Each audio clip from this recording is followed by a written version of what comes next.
Welcome to this election edition of No Nonsense. Elections are almost always decided by the laws of unintended consequences, issues that seemingly arise from nowhere, ego or arrogance that begin to define the players, the wrong answer to questions such as, why are we having this election now?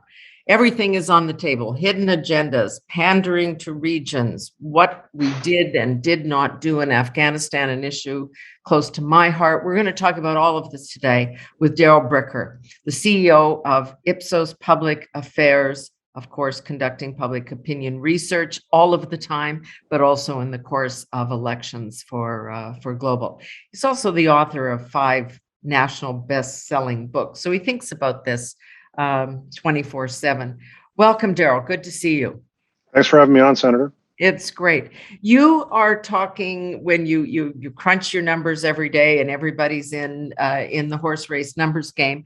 But you've basically said that the situation out there in voter land is weirdly stable. Like, people really have made up their minds in many respects. Yeah, what we've seen in this election campaign is that we started off with a fairly narrow lead for the Liberal Party that disappeared through weeks 2 and 3 as a result of when and why the election was called, which we can talk about in a minute. Yep. And it's now moved into a slight conservative lead. But if you look at the polling compared to the last election campaign and where we ended up, the Conservatives ended up at 34. We have them at 35. The Liberals ended up at 33. We have them at 31. The NDP has been the big movers. Yeah. They've moved from 16 up to 21. But that is still weirdly stable. I mean, over the space of the last 2 years, with all of that's gone on with the pandemic and everything else that's been happening in the world, we're talking about 1 and 2 point moves for most of the parties.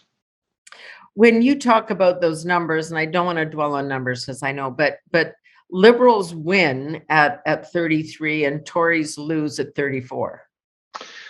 Not this time.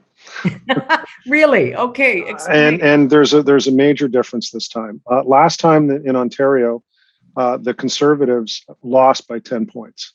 So even though they were way over-indexed in Alberta in terms of their percentage of the vote, really, really high, historical highs, they didn't do well enough in the province of Ontario. And you can win, a few seats by a lot of votes, or you can win a lot of seats by fewer, by a lower margin, which is what the Liberals did in Ontario the last time around. And this time around, depending on the poll that you look at least in our polls, from week to week, it'll go 2 points ahead for the Conservatives or 2 points ahead for the Liberals. And in that kind of situation, even though the national numbers look the same, what's happening in Ontario probably creates a situation where it's too close to call, whereas last time that wasn't really the case, even though the numbers looked really close.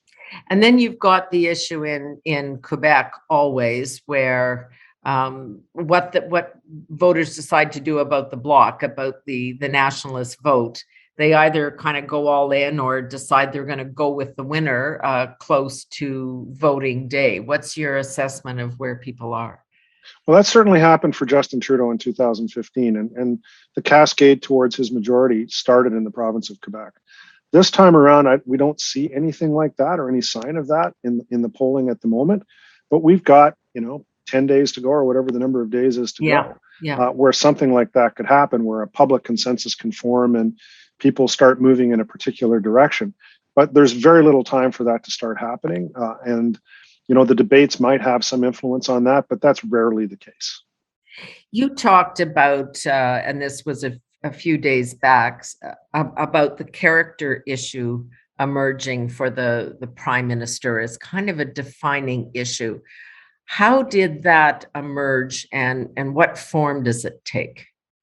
Okay, that's a really interesting question, and one that I'm struggling with trying to explain to people, but it is absolutely the question in this election campaign. And it's because of the things that are supposed to correlate that aren't correlating in the data. So one of the things that we know is that there is a correlation usually between government performance and whether or not people feel that they should be reelected. Well, actually, when we look at government performance numbers, the Liberal numbers are actually pretty good. They're at least in the 40s, in some cases in the 50s, which is more than enough if that percentage of people voted for them to get them reelected. But their vote is 31. So how does this line up? We asked people whether they deserve to be reelected or another party should be in power. The number on deserve to reelect for the Liberals is 38, but their current vote's 31. Normally those numbers get closer together, and they're not. And the difference is one number that we've seen move the most significantly through the course of the campaign. And that started high and has just gotten higher. And that is this a good time to be holding an election? And when we started in the campaign 4 weeks ago, or whatever it is, 3 weeks ago, it was 56. We're just releasing polling data now showing it at 68. So it's moved up 12 points through the course of the election campaign. Now, Senator, you've been around this game at least as long as I have, if not longer. Yep. that never happens. Yeah. Normally what happens, and this is one of those pundit memes that's going to have to die after this election campaign, is that people get over why an election was called and they start focusing on the issues. Yeah. And it doesn't have an impact on what the final result is. Not this time. And the reason is because what it does is it underscores a real weakness that the Canadian public has, or enough of the Canadian public has, with what they perceive as a character issue with the Liberal Party and with their leader, which is that they don't tell the truth. They're not really. They're focused on their own needs. Yeah. And as a result of that, they're putting us in jeopardy by calling this election campaign when they are. I mean, almost 25% of Canadians say that they think that it's risky to go vote in person. So this all adds up into a situation in which Canadians have drawn a hard line between the day before the election was called and the day after the election was called. Before that, the Liberals had a bit of a lead, up about 4 or 5 points, and Canadians were actually reasonably impressed with how they performed during the pandemic. The day the election was called, they said, we're putting that aside and we're focusing on what you just did and what this says to us about who you are and what you value. And to me, those are character questions. And the other place, oh, sorry, Senator, go ahead. No, I was going to add a little more to that. No, go ahead, because we got time here. So what we did on one of our polls, and we do this, and I know you've seen these kinds of things before, is we went through a whole series of character attributes. You know, who's most likely to say anything to get elected? Who's, who gives you a sense of hope? Who do you think has a hidden agenda? You know, all these kinds of questions. Yeah. I don't know, there may be 20 attributes. And what's happened in this election campaign as a result of this experience is that all of the sunny ways things that relate to hope and positive and all that kind of stuff, Jagmeet Singh leads on. Yep. And all of the things most of the things, there's a couple that Trudeau still leads on, like managing the pandemic, but most of the competence economic type things, running tight government, O'Toole now leads on. So what's happened is Trudeau's reputation has declined, not to a specific competitor, but to both, which leaves him in a place where he's relatively weak in the campaign. Well, we'll get into split votes, but it was, I think, very difficult for the Prime Minister, the Liberal leader, to make the case that Parliament wasn't functioning and he needed a mandate. It was actually functioning. The opposition parties gave him huge leeway to spend and to legislate without the kind of scrutiny that you usually get because of the pandemic. And whether Canadians are aware of that or not, he hasn't been able to make a case as to why you're asking people to put their health at risk to participate in this campaign, and why you aren't focused on the thing that they were actually liking that you were doing, which was managing the pandemic. So whether Parliament was working or not, people don't it's almost not really almost really not the issue. I'm sure it is for some voters, but for the vast group of people who are disappointed, 68%, that it's not an issue for them. And what mystifies me, because obviously the parties do their own polling, was that the Liberals couldn't anticipate that this was the question. I mean, we saw it by just running a simple crosstab of Liberals versus opposition voters on whether we should have an election now. And the people who are most upset about having an election were Liberal voters. Yeah. The opposition guys were okay because they want to get at Trudeau. It was the Liberal voters who were saying, what are you doing? Why are you doing this for? Yeah. And he hasn't been able to make the case with them. They're holding on to a certain extent, but it's really weak, and there isn't a lot of passion in the Liberal vote right now. There's a link in my mind, and I don't know if it's in anybody else's mind, but also the day that the election was called was the day that Kabul fell. And while Canadians may not have been focused on Afghanistan for the last number of years since we left, we did lose men and women there. It cost us a lot. We're coming up on the anniversary of 9/11. And to witness that happen and to see the disarray, the American government making some bizarre and deadly issues and us kind of following along, is that registering, or is that just for people like me that care about this particular issue? It's not helping the Liberal cause. It's one more thing that leads to the question of why are we doing this now?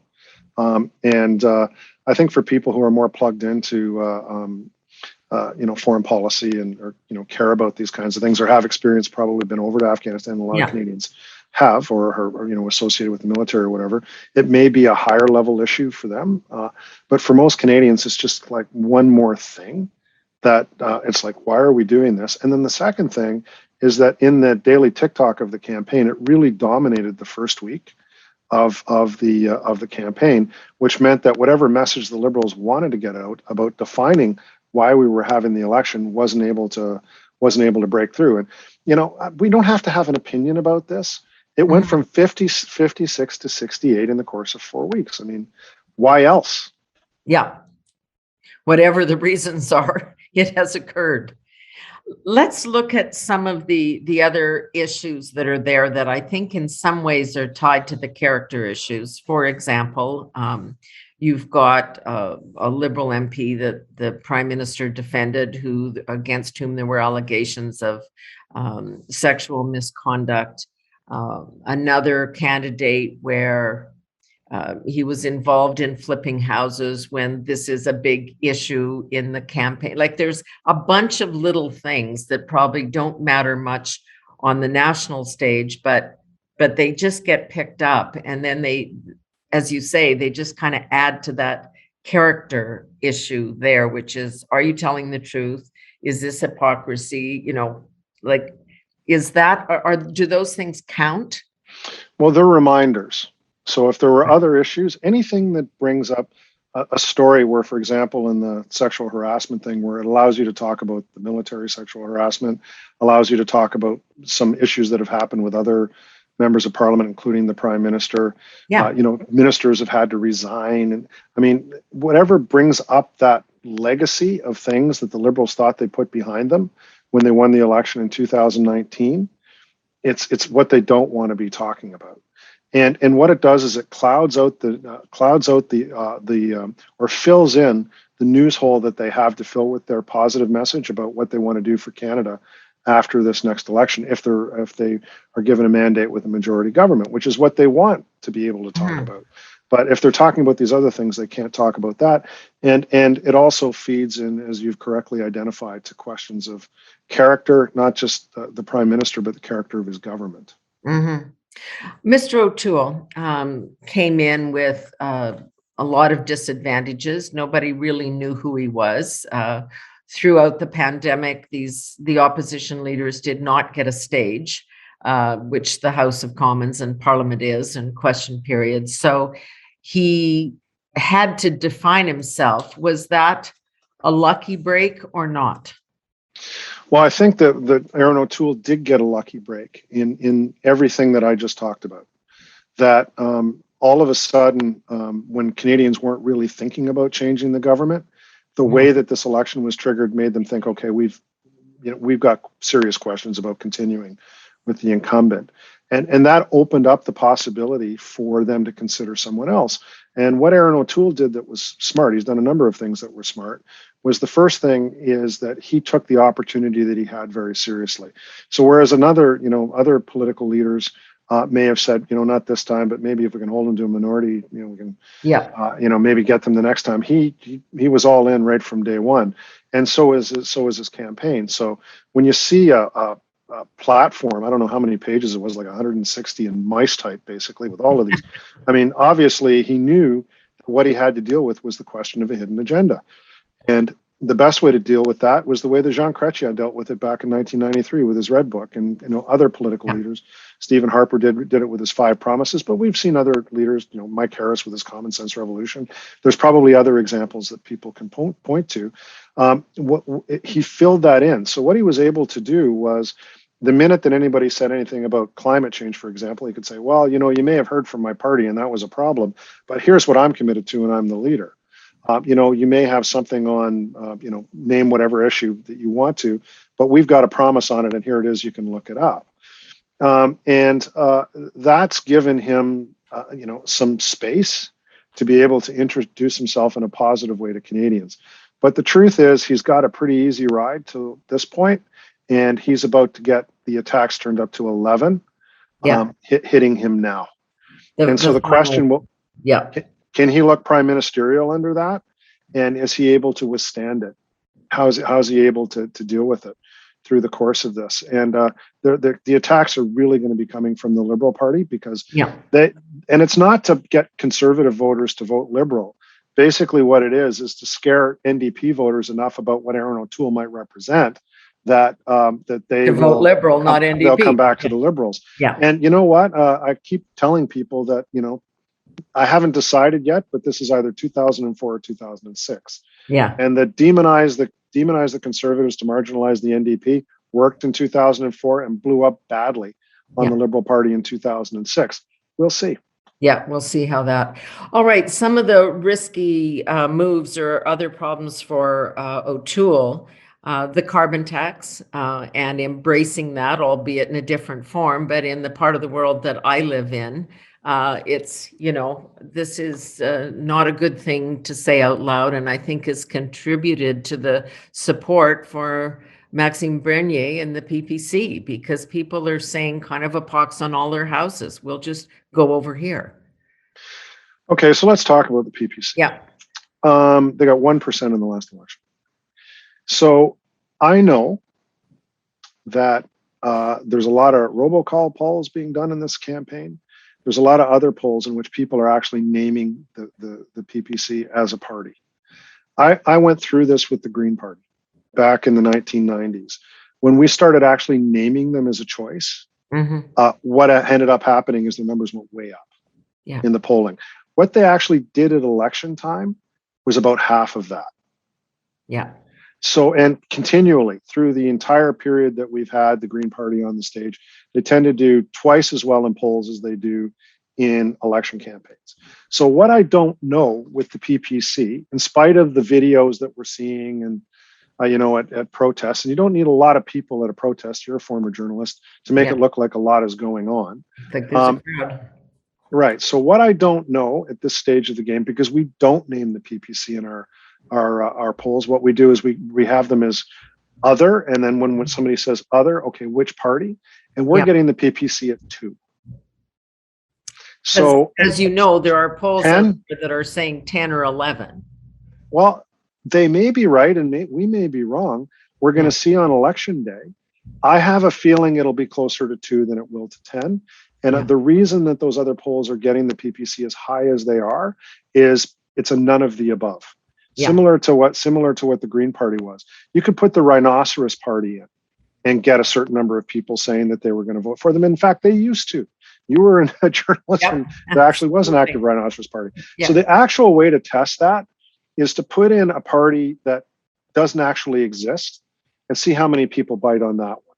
Right. And that'll give you a weighting factor to be able to evaluate it. Or do what we do, which is to have them as other and then have people say the People's Party. And it's about 2.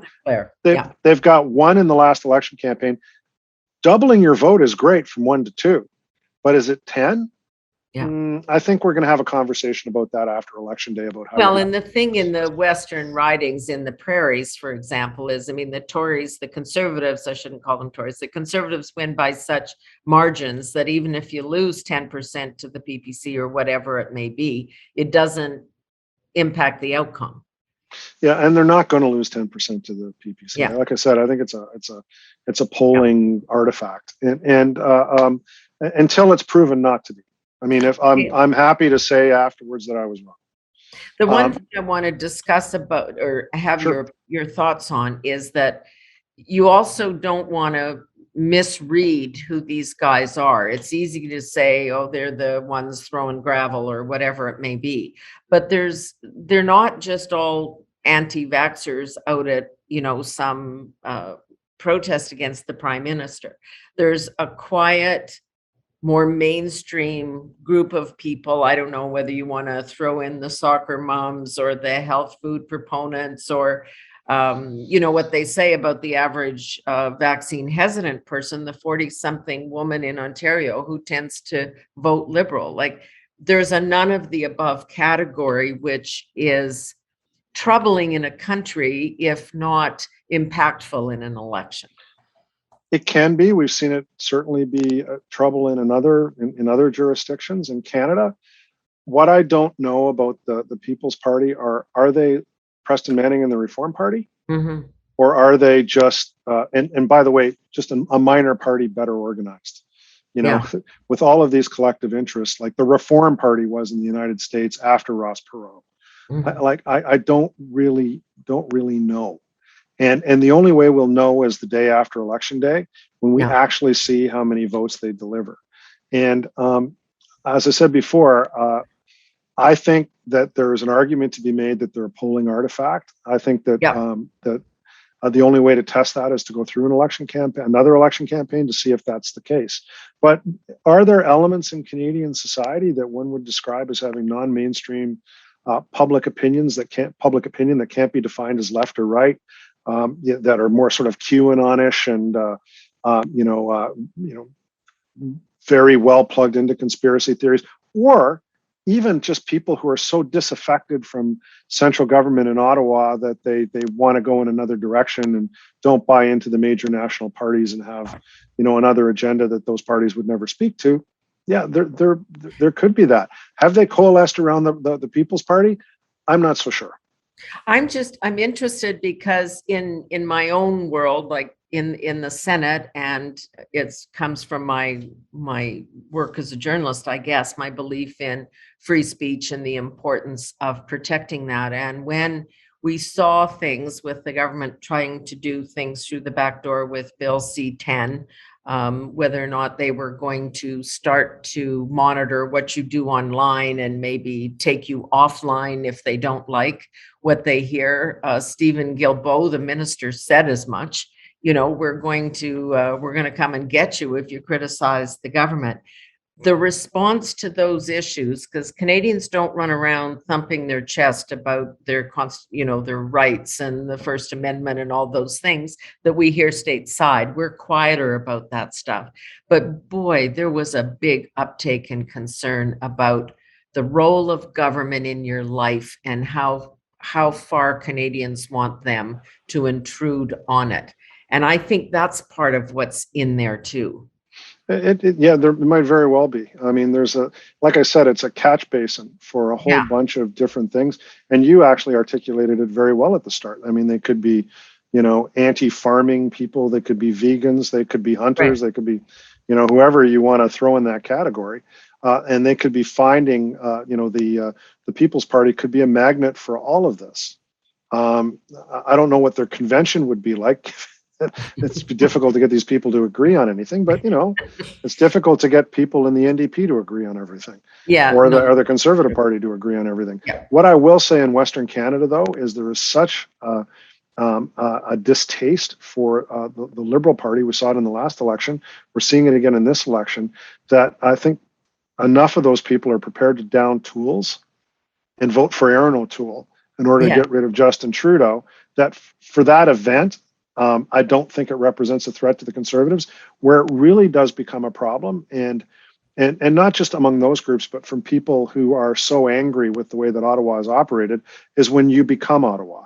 So if Erin O'Toole wins this election campaign, how is he going to manage all of this? Yeah. Justin Trudeau had a lot easier time because the values of the people from coast to coast in his party were pretty similar. The Conservative Party is a different entity. And it's always difficult to manage. And I think that's why the carbon tax issue was a problem for Erin O'Toole. It was seen as becoming Ottawa, right? Well, and Aaron O'Toole executed what I would call, and not just me, other people call the big shift strategy, which is Mhm. that what you do is you put together Western Canada, rural Canada, small town Canada, and the suburbs of the major cities, and that's how you win. And the difference with that strategy is it's one that works for conservatives but doesn't work for liberals. So over the 20th century, the only way that you could win a national election in Canada was by winning the province of Quebec and enough of the province of Ontario that nothing else mattered. And conservatives and liberals, when they won, that's how they won. But what's happened is the population of Canada has changed enough that Western Canada is big enough now that you can start building a political strategy out of there. So if you can use the West combined with the suburbs of Toronto and other major cities in the country, you can put together a coalition that doesn't even require you to win a lot of seats in the province of Quebec, as Stephen Harper did in 2011 when he only won 5. Yeah. So you can see what the coalition looks like. Holding it together is quite a different matter. So what are the interests of people who live in the suburbs of Toronto with the people who live in Wadena? Yeah. How do they come together? And they probably do on things that are related to economics. They probably like lower taxes. They probably like things that have to do with smaller government. Probably what they do disagree on is things like a carbon tax. And that's where it's going to start to get difficult. So winning an election, if you're Aaron O'Toole, is easier than governing with the coalition. Yeah. That's when it's going to get interesting. Well, and you do have those issues where those two, the Wadenas and the 905s connect, and crime. It depends on whether you look at that issue through the crime numbers or the gun control issue. Most people who live in a more rural setting understand that legal guns aren't the problem; illegal guns are the problem, right? Yeah, and the problem for the Liberal Party. And the problem for the Liberal Party on that is when you go batty on guns and you decide you're going to make that a huge, huge, huge issue, and they're trying to be careful because they're making it about like military assault weapons, which haven't been legal in Canada for a long time. Exactly. But the problem is that there are Liberal voters who are hunters and people who are farmers who vote Liberal. And there's not as many of them as there used to be, but there's a few ridings that they hold in places that are more remote, that this is a death sentence for those members of parliament. Yeah, exactly. Okay, a couple of things I just want to hear. Putting people back to work, meaning really cutting back on the government support programs. We're hearing employers across the country say, I can't reopen my business because I can't get anybody to work.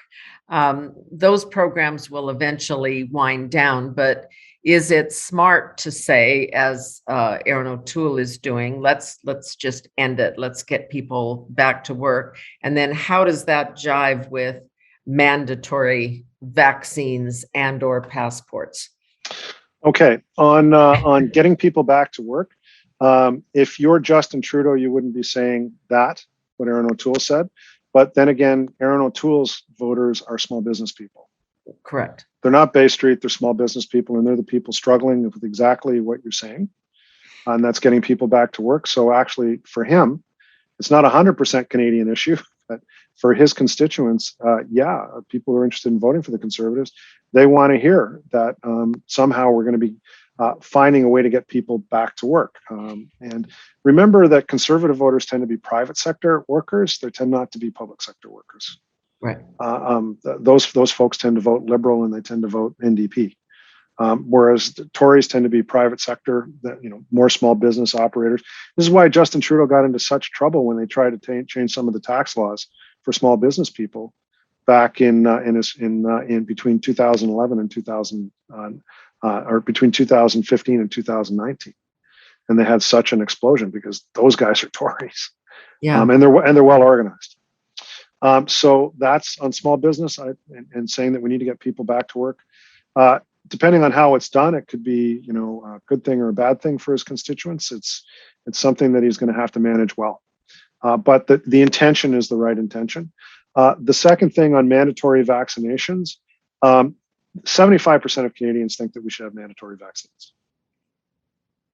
So for everybody, not for everybody. Not just healthcare workers, or they have really absorbed the idea that one way to get out of this situation that we're in is vaccination.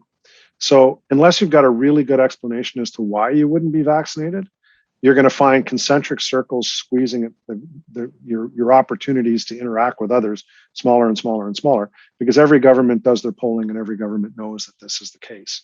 The difficulty that Aaron O'Toole has is that people who are less uncomfortable or less comfortable with that idea are more likely to be voting for him. Mm-hmm. So he has to kind of balance things out a little bit. Now, the problem, and it could have been a real winner for the Liberal Party back when they called the election, and they tried to make it a wedge issue, but somebody forgot to check the government of Canada's policy. So it's basically been frittered away through the course of and not all campaign. Liberal candidates are vaccinated, and not all Tory candidates are vaccinated, and on it goes. So I see these guys do that. I mean, it's a real Ottawa thing with Liberals in particular. They can't imagine that anybody could have a different point of view that other people would see as legitimate. Yeah. And they don't tie down the details because they can't imagine everybody wouldn't agree with them. How could you not check that stuff? Yeah, no, it's pretty 101. Yeah. I know that we've got a lot of ground to cover yet. I want to just ask a little bit about the character issue when it comes to those. We've touched on it, but those little things, as you say, the stuff that you don't check, but you get caught up on like that. So those are, I think you talked about that, just reinforcing the notion that I don't trust that guy or somebody's lying to me. Yeah, we asked people several times through the course of the election campaign, who do you think would be most likely to say anything to get elected? Yeah. And Justin Trudeau leads on that by 15 or 20 points. Yeah. So it's hard for him to do what he was doing last night in the debate, which is to say, Mr. O'Toole, you would say anything to get elected. Yeah. It's like, well, kind of everybody sees you that way. Because it doesn't really ring true. Well, not everybody, but enough. Yeah. And certainly it's seen as his vulnerability. But yeah, anything that kind of underscores that self-interested, not quite telling me the truth, seems a little sneaky. What's this guy really up to? Anything that underscores any of that stuff is a problem for Justin Trudeau right now, simply because people have 6 years and longer experience. Yeah, experience. One of the phrases that I've heard that you don't hear generally in election campaigns, but which becomes larger this time, and it feeds into this, is the ego and the arrogance. You touched on it, which is people in Ottawa, mostly Liberals because they're there most of the time, but it happens to everybody. Just they think they're smarter than everybody, and that if people disagree with them, it's because they're ill-informed or stupid, not because they actually have a different point of view. I've said that many times. But this is part of the problem. I mean, it's you disagree with me. Well, I'm going to tell you again why. Not that you're wrong, but you don't understand, which is the most humiliating thing that you can say to anybody. And these guys, this is their default. Yeah, you just don't get it. You just don't get it. Yeah. Okay, I want to talk a little bit about, because we began this conversation with the law of unintended consequences, and stuff happens, as we know. A Liberal candidate just recently said that, they're going to have to put a tax on selling your home because, that's how we have to do it, despite, all of the promises that they would never do that. That's a big issue for me a lot of people that of my age that are thinking about selling their residences because they're looking down the road. This is a big issue. So I'd like to hear you on that. And then there's things like, I don't know, say Jody Wilson-Raybould's book gets published, which it will, before voting day. Yeah, well, it's one of those things when you have to think these things through, and there are things that are going to happen in a campaign that you have no control over that are going to be harmful. The candidate eruptions that you were talking about, or things that people dig up through opposition research that you said about housing taxes. By the way, we always talked about private sector healthcare as being the third rail of Canadian politics. Add another third rail, and that's one. Yeah. And there might even be some logic to have some conversation about that. But the minute that you say that you're going to tax people's capital gains on their primary residence, you're asking for the worst. Yeah. It's, Well, that's and people's retirement. That's how most Canadians see it. well, they also see it as their middle class life achievement. Mhm. They see it as the thing that they fought hardest to get, that they bought their own house, they paid for their own house.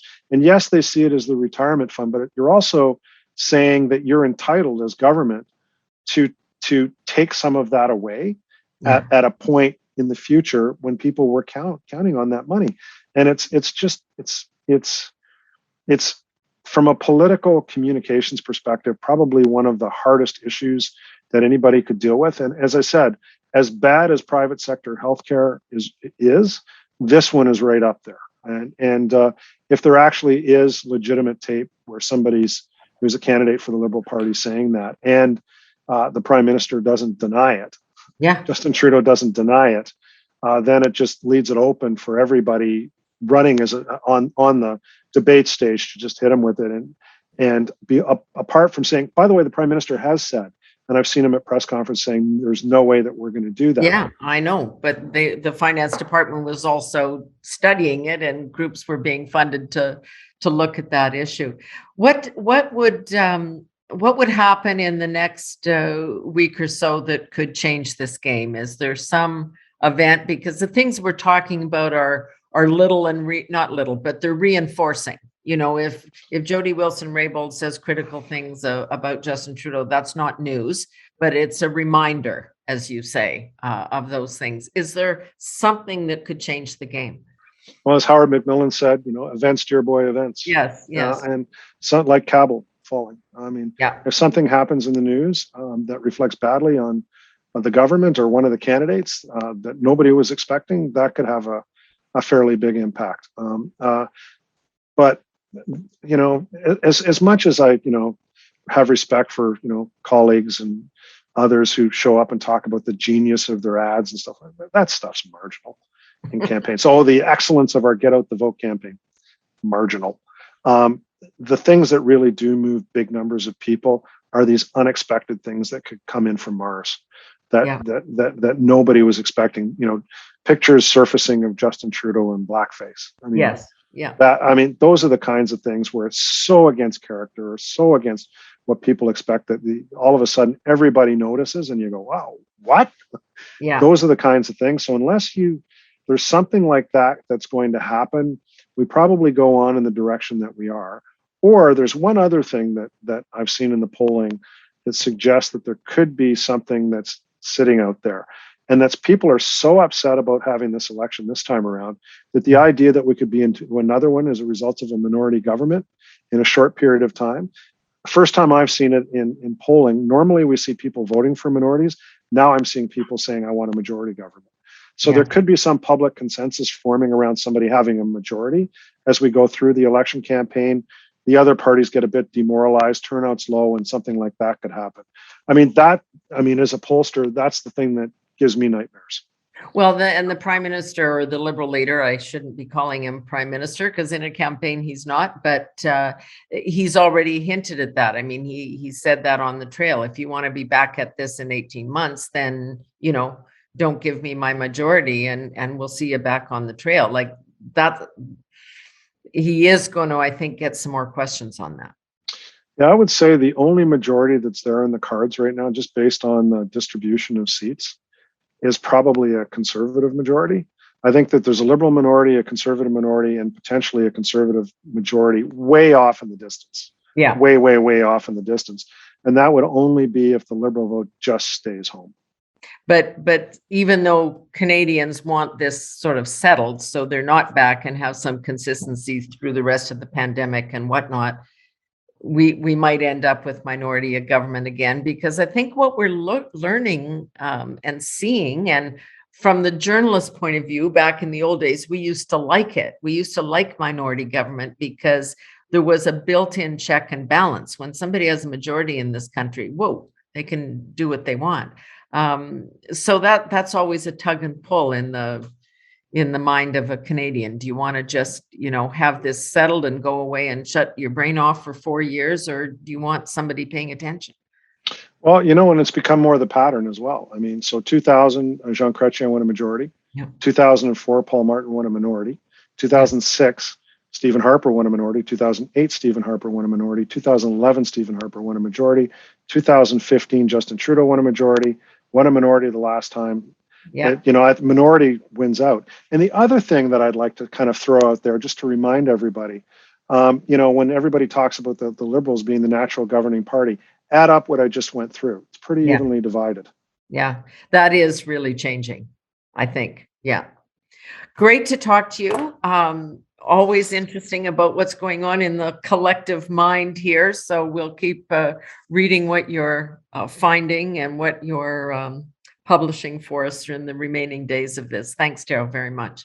My pleasure, Senator. Thank you very much. Great. Darrell Bricker, CEO of Ipsos Public Affairs, of course, doing public opinion research. And that is it for No Nonsense today. We'll talk to you again next week, still about the election. See you then.